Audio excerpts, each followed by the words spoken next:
चलते हैं उधर महाराष्ट्र में जो आज खेल हुआ है प्रशांत टंडन जी, ये खेल और उसमें साफ साफ धांधली, दिन में चारों तरफ रोशनी, उसके बाद क्या कुछ हुआ बीएमसी में, जरा बताइए।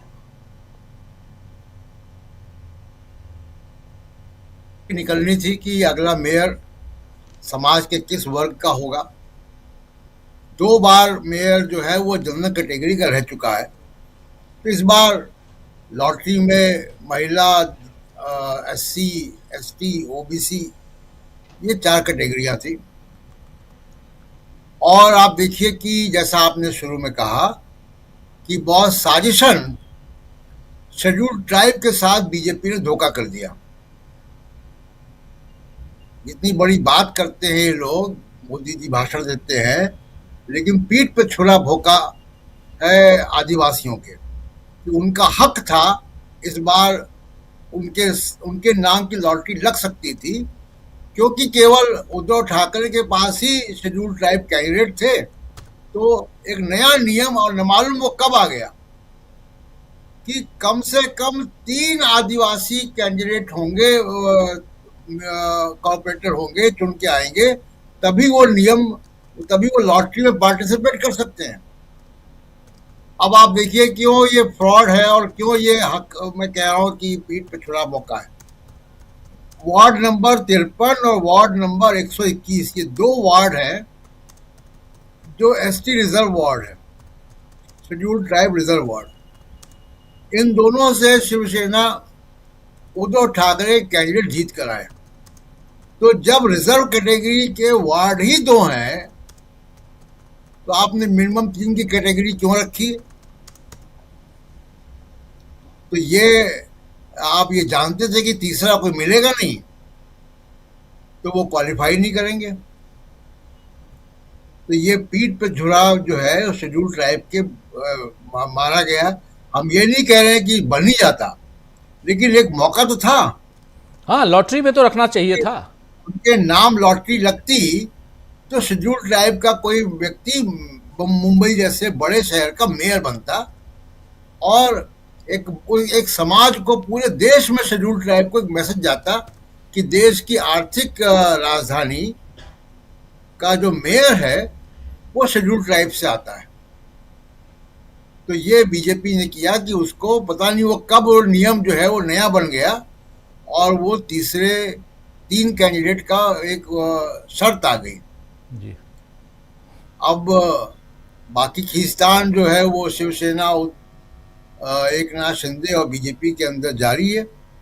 उसमें मैं कल भी हम लोगों ने चर्चा की थी कि संकेत ये है कि एकनाथ शिंदे जी ने सरेंडर कर दिया है, बीजेपी का ही बनेगा, जो बीजेपी चाहेगी वो होगा। तो ये बड़ा एक यू टर्न मुंबई की पॉलिटिक्स में आया है, और इसके बड़े दूरगामी परिणाम होंगे देश भर में, मैसेज जाएगा। और जहां तक मनरेगा की बात है राजीव जी, मनरेगा में देखिए खेल क्या है, कहाँ सरकार फंस रही, जल्दबाजी में किया। आपको याद होगा कि पहले वो महात्मा गांधी का नाम हटा के उन्होंने पूज्य बापू शायद रखा था नाम जी, और उसके बाद फिर बापू का भी हटा दिया, और उसके बाद वो ये जी राम जी ले आए, और ये बहुत जल्दबाजी में फैसला हुआ जी। उसकी कोई पॉलिटिकल जो है और उसकी आर्थिक कॉस्ट को देखा नहीं गया, पॉलिटिकल कॉस्ट को नहीं देखा गया। अब ये कैसे गड़बड़ होगा? देखिए, पिछले बजट में मनरेगा में 86,000 करोड़ रुपए रखे गए थे। ये पैसा लगभग पूरा का पूरा पैसा पेंडिंग पेमेंट में खर्च हो गया। अभी 6,000 करोड़ से ऊपर, और एग्जैक्ट फिगर मैं बता दूं अगर, कि 6,434 करोड़ रुपए पेंडिंग है वेजेस का मनरेगा में। राजीव जी, हम जानते हैं कि काम खत्म होने के 15 दिन बाद पेमेंट रिलीज होना कानूनी है जी। उसमें एक भी दिन का लेट होता है तो प्रतिदिन के हिसाब से उस मजदूर को कॉम्पनसेशन मिलता है, जितना भी लेट होगा। अब आप देखिएगा कि जो अगर राज्यों का पेंडिंग, अब देखें कितना कितना पेंडिंग है सेंटर के ऊपर, तो आंध्र प्रदेश का 99%, असम का 99%, बिहार का 97%, छत्तीसगढ़ का 98%, झारखंड का 99%, कर्नाटका का 99%। ये देनदारी है सेंटर की। अब स्थिति ये है कि नया काम नहीं निकल रहा है क्योंकि वो कानून खत्म हो गया, नया कानून आ गया। नए कानून के ग्राउंड रूल्स अभी बने नहीं है जी। उसमें राज्यों को 60% खर्च करना है वेजेस में। तो राज्यों को अगर 60% खर्च करना तो कौन सा राज्य तैयार होगा? ग्राउंड रूल्स बनेंगे, उसके बाद होगा।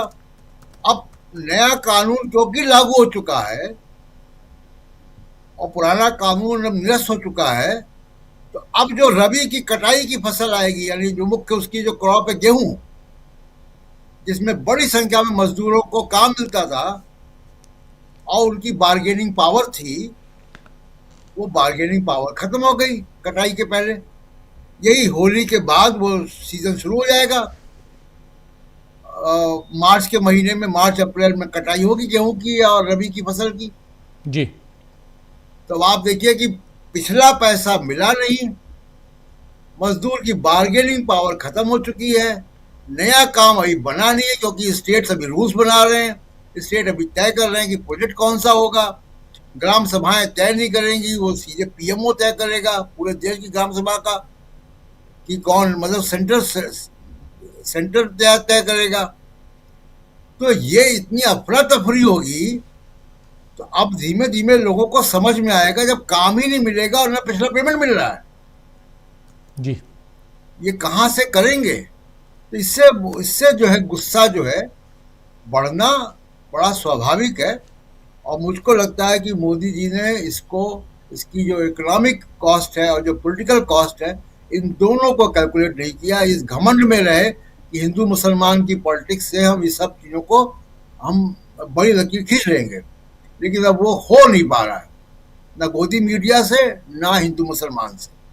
जी बिल्कुल बिल्कुल बिल्कुल, आप सही कह रहे हैं कि ये हो नहीं पा रहा है। जैसा चाह रहे हैं नरेंद्र मोदी वैसा कर नहीं पा रहे हैं, परिस्थितियां बदलती हुई नजर आती हैं। और ऐसे में राहुल गांधी का ये आह्वान कि एकजुट हो जाओ, जैसे किसी ज़माने में दुनिया के मजदूरों एक हो जाओ का नारा बुलंद हुआ था, और उसके बाद आप जानते हैं 1 मई मजदूर दिवस मनाया जाता है पूरी दुनिया में। वैसे ही यहाँ पर मजदूरों एक हो जाओ का नारा आज बुलंद कर रहे थे राहुल गांधी। हमारे साथ धनंजय जी भी जुड़ गए हैं। धनंजय जी, आपके पास ही आता हूँ, आपका स्वागत है। और आपके पास ही आता हूँ, आपके पास आने से पहले एक बाइट सुनाना चाहता हूँ आप सबको, बाइट सुनिए। और उसके बाद चूंकि धनंजय जी मुंबई से जुड़े हुए हैं, थोड़ा मुंबई पे और विस्तार से चर्चा करना जरूरी है। मनरेगा और इन तमाम मसलों पे भी चर्चा करेंगे हम, लेकिन पहले जरा मुंबई पे, क्योंकि वहां खेला हो गया है।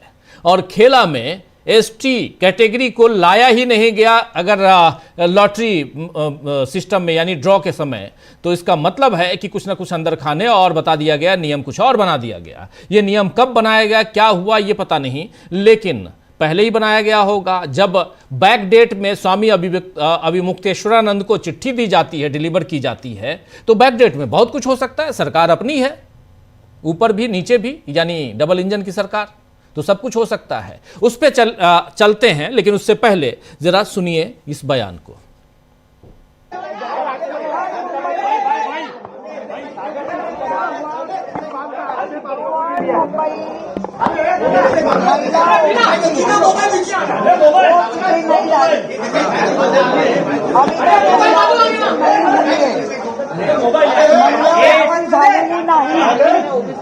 हाँ, ओबीसी नाही झालं.